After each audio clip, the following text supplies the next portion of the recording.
పిల్లలు పిల్లలు పిల్లలు నేను ఇప్పుడు కొన్ని చిన్న చిన్న ప్రశ్నలు అడుగుతాను, మీరు జవాబు చెప్పాలి. మీకు తెలిసిందే. అమ్మా నాన్న అంటే చాలా ఇష్టం అనేవాళ్ళు చేయి పైకి లేపండి. Very good. చేయి కిందికి వేయండి. నాకు చదువు అంటే చాలా చాలా చాలా ఇష్టం అనేటోళ్ళు చేయి పైకి లేపండి. డౌన్. నాకు అప్పుడప్పుడు క్లాస్లో స్కూల్లో నాకు నిద్ర వస్తుంది బాబాయ్ అనేటోళ్ళు చేయి పైకి లేపండి. నిద్ర వస్తుంది అనేవాళ్ళు, నిద్ర వస్తుంది అనేవాళ్ళు నిజమైన వాళ్ళే చేయి లేపాలి. ఓకే, చేయి కిందికి వేయండి. ఇప్పుడు నా ప్రశ్న ఏంటంటే, మా ఊరిలో, మా ఇంటి పక్కన, మా ఊరిలో మా బంధువులు కానీ మా అమ్మా నాన్న కానీ ఎవరైనా చిల్లంగి అని, చెడుపు అని, మంత్రాలు తంత్రాలు అని నమ్ముతారు మా ఊరిలో చాలామంది అనేవాళ్ళు చేయి పైకి లేపండి.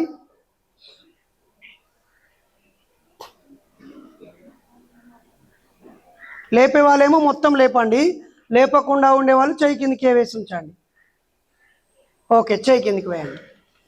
మీ లైఫ్లో ఎప్పుడైనా నా ముందున మీరు పిల్లలు పిల్లలు పిల్లలు ఈ నా ముందున మీలో ఎంతమంది తల్లిదండ్రులు మీకు ఆరోగ్యం బాగలేనప్పుడు తాయెత్తు కట్టించడానికో, దిష్టి తీయడానికో, లేకపోతే మీ చుట్టూ కొబ్బరికాయను తిప్పో, మీ చుట్టూ నిమ్మకాయను తిప్పో, రోడ్డు మీద పెట్టడం లాంటిది ఎంతమందికి చేశారో నిజాయితీగా చేయలేపండి.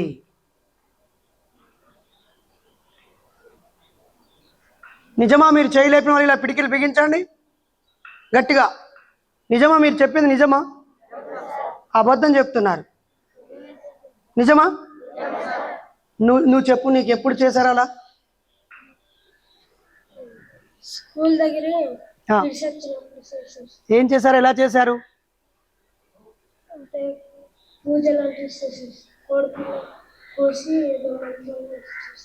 నువ్వు నుంచో ఎవరు చేయలేపారు?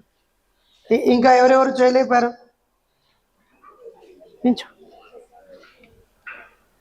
సార్, నాకు మోర్చా వచ్చినప్పుడు గుడికి వెళ్ళి కొబ్బరికాయలు కోడి కోసం సార్.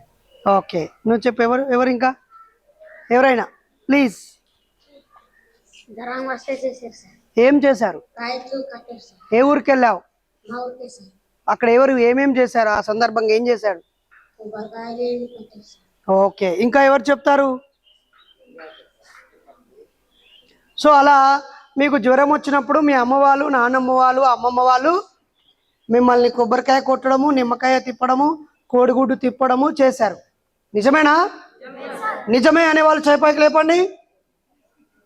నిజమే, నాకు అలా చేశారు, నా చుట్టూ కొబ్బరికాయ తిప్పి కొట్టారు, నా చుట్టూ నిమ్మకాయ తిప్పారు, నాకు తాయెత్తు కట్టారు అనే వాళ్ళు చేయి లేపండి ఒకసారి. ఓకే, చేయి కిందికి వేయండి. పిల్లలు, మీలో ఎంతమందికి దయ్యాలు భూతాలు అంటే భయమో చేయలేపండి. మీలో ఎంతమందికి దయ్యాలు భూతాలు అంటే భయమో చెయ్యి పైకి లేపండి. ఓకే, చెయ్యి కిందికి వేయండి. పిల్లలు ఇటు వినండి. నిజానికి మీ అమ్మా నాన్నలు ఈ దట్టమైన అడవి, కొండ, కోణల మధ్య అనేక రకమైన క్రూర జంతువులతో కూడా పోరాడి తప్పించుకొని ఓడించి ఈ ప్రాంతంలో నిలబడ్డ వీరులు మీ తల్లిదండ్రులు. కాయ కష్టం చేసే జీవులు, అడవిలోని సంపదలు సృష్టించేవారు, సారవంతమైన నేలలో పంటలు పండించేవాళ్ళు, బండలని కూడా పిండిగా చేసి పోడు వ్యవసాయం చేసిన వాళ్ళు, స్థిరమైన వ్యవసాయం చేసిన వాళ్ళు, ఈ ప్రకృతిని కాపాడిన వాళ్ళు, పెద్ద పెద్ద పులులను కూడా చూసిన వాళ్ళు, ఎలుగుబంట్లను స్వయంగా చూసిన వాళ్ళు, పులులు ఊరిలో పడి ఒకరిద్దరిని చంపేసినా వాటికి ఎర్రని కాగడాలు పట్టి వాటిని గెదిమిన వాళ్ళు. అలాంటి వాళ్ళ కడుపులో పుట్టిన మీరు దయ్యాలు భూతాలు అని భయపడే పరిస్థితిలోకి వచ్చారు.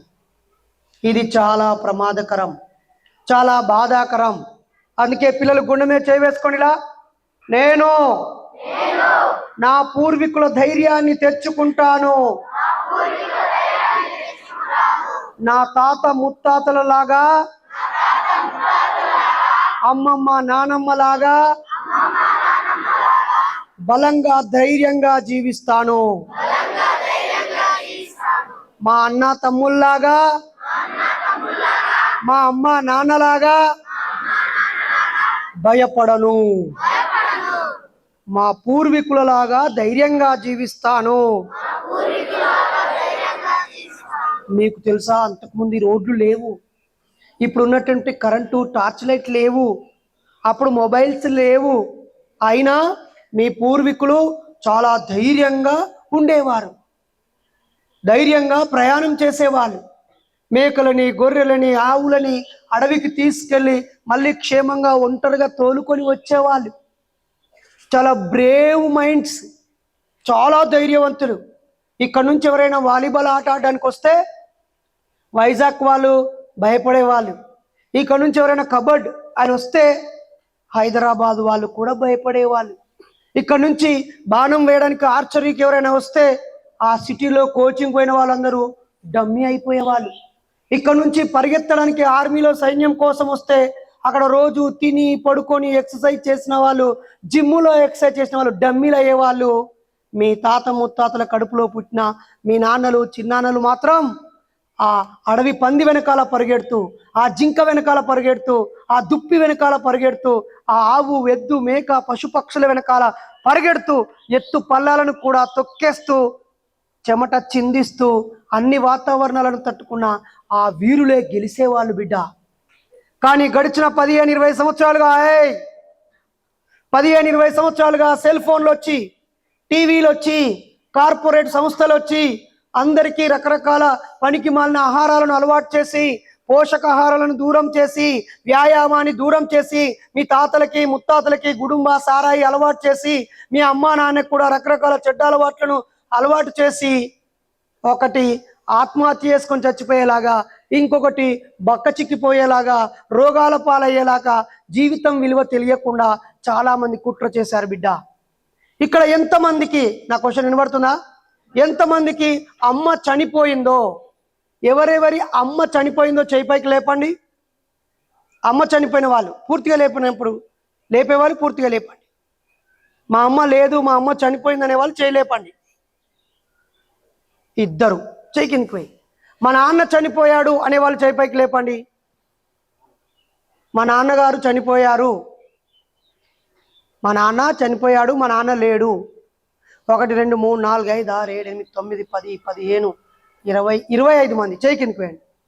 అంటే మన మధ్యలో ఉన్న 200 మందిలో ఒక 25 మెంబర్స్ తండ్రులు చనిపోయారు. మీ వయస్సు నా ముందున్న వాళ్ళందరూ 15 ఏళ్ళ లోపు వాళ్ళే.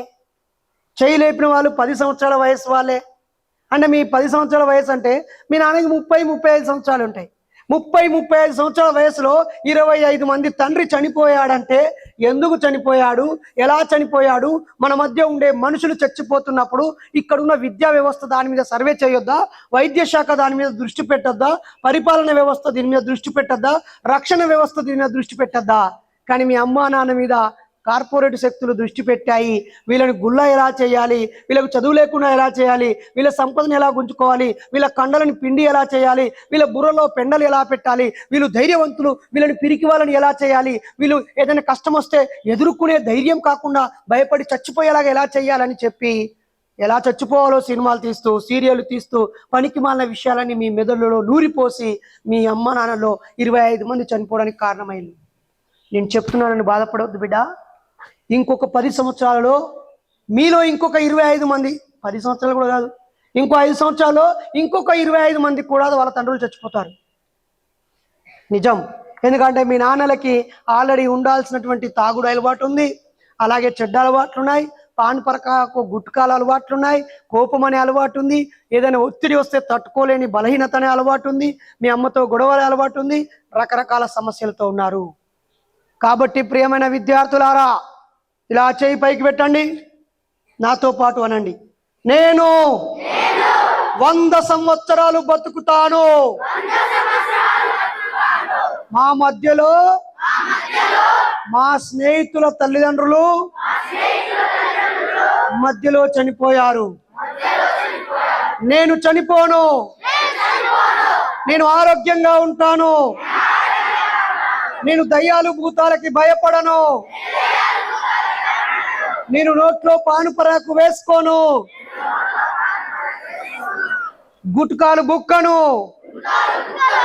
నాటు సారా తాగను. బీరు బ్రాండీ తాగను. చెడ్డ అలవాట్లు చేసుకోను. ధైర్యంగా బతుకుతాను. ఆరోగ్యంగా బతుకుతాను. పక్క వాళ్ళకు సహాయపడుతూ బతుకుతాను. చదువుతాను, అర్థం చేసుకుంటాను, పని చేస్తాను. నమ్మచ్చా? నమ్మచ్చా? జై ఇన్సాన్. మనిషి వర్ధిల్లాలి. ఎవరు వర్ధిల్లాలి? కులమతాలు వర్ధిల్లాలా? కులమతాలు వర్ధిల్లాలా? మూఢనమ్మకాలు వర్ధిల్లాలా? పిచ్చి నమ్మకాలు వర్ధిల్లాలా? మరి ఏది వర్ధిల్లాలి? గట్టిగా చెప్పండి, ఏది వర్ధిల్లాలి? చేయి కిందికి వేయండి. చూసారా బిడ్డ, మీ అమ్మ నాన్న మీకు కార్లు ఇవ్వకపోయినా, బంగళాలు ఇవ్వకపోయినా, బిల్డింగ్లు ఇవ్వకపోయినా, ఆస్తిపాస్తులు ఇవ్వకపోయినా, మంచి బట్టలు ఇవ్వకపోయినా, షూ కొనివ్వకపోయినా, మంచి ప్యాంటు కొనివ్వకపోయినా, మంచి బ్యాగ్ ఇవ్వకపోయినా మిమ్మల్ని కన్నారు. మిమ్మల్ని కన్నారు. కడుపులో నవమాసాలు మోసి అందరిలాగే మీకు జన్మనిచ్చారు. కాబట్టి మీ మెదడు చాలా విలువైంది. ఇది భూమి లాంటిది.